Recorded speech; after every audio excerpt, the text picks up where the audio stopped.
In high schools today, there are a number of different advanced level classes available to help high school students earn college credit. The discussion and definition of AP and dual credit can make it a confusing choice for students when deciding how to get ahead while in high school and earn some college credits at the same time. Today, we're going to break down each type of course and what would be the best type for you.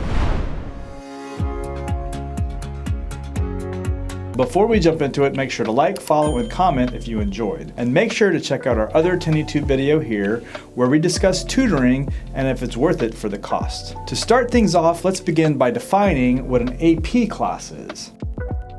An advanced placement, or AP class, is a high school class certified by the College Board, the same organization that administers the SAT and the PSAT. On the College Board's website, they state your AP score could earn you college credits before you even step on a college campus. For an AP class, students will sit for the College Board exam at the end of the year. Do well enough on the exam and the AP classes will earn you college credit. A couple of caveats to cover about college credit. Some colleges will require higher AP scores to earn college credit, and for some college majors, particular AP credits may only be awarded as elective credits. AP classes won't just help you earn college credits, they can also help you stand out in the college application process while allowing you to keep your options open in college if you decide to change your majors or minors. AP courses are taught in your high school, on campus, in the classroom with your peers, as stated previously. The only way to earn college credit is by passing the AP exam at the end of the year.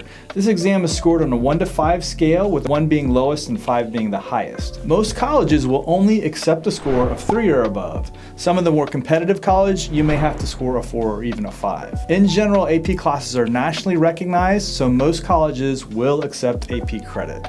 However, you have to score well on your end of year exam. Now let's talk about dual credit classes, which are sometimes called dual enrollment. As the name suggests, in these classes you will earn credit for both high school and college at the same time. Dual credit courses are taken at your high school campus, but can be also taken on college campuses or even online. In these classes, students will have both a high school certified teacher and a college certified teacher, usually not the same person. The benefit of dual credit over AP is that the credit for the college is awarded by passing the class, not based on a high stakes test at the end. Instead of a College Board score, the student will have an actual college transcript for the course. While some four-year schools have begun dual credit classes, they are still mostly administered by local community colleges. It's important to note that these college credits may be awarded by a specific school and the credits may not transfer to certain schools and universities. Doing your research with the local colleges that you'll be taking the courses from is necessary if you want to guarantee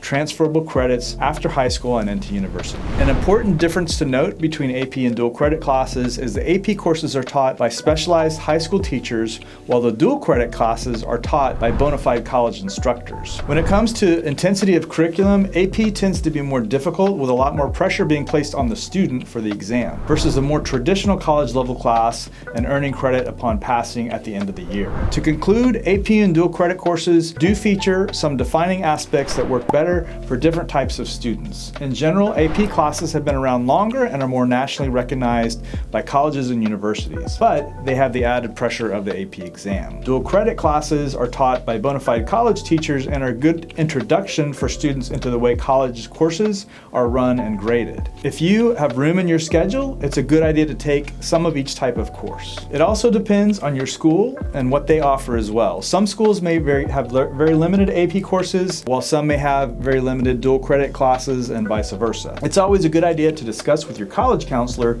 the options available for your college plan and how they're going to have the most depth of answers in your particular experience and goals. I'd like to thank you for tuning into today's episode of TenneyTube. If you enjoyed today's episode, be sure to give us a like, comment, and subscribe. Be sure to hit that bell icon to be notified whenever we post new content. Have a good one.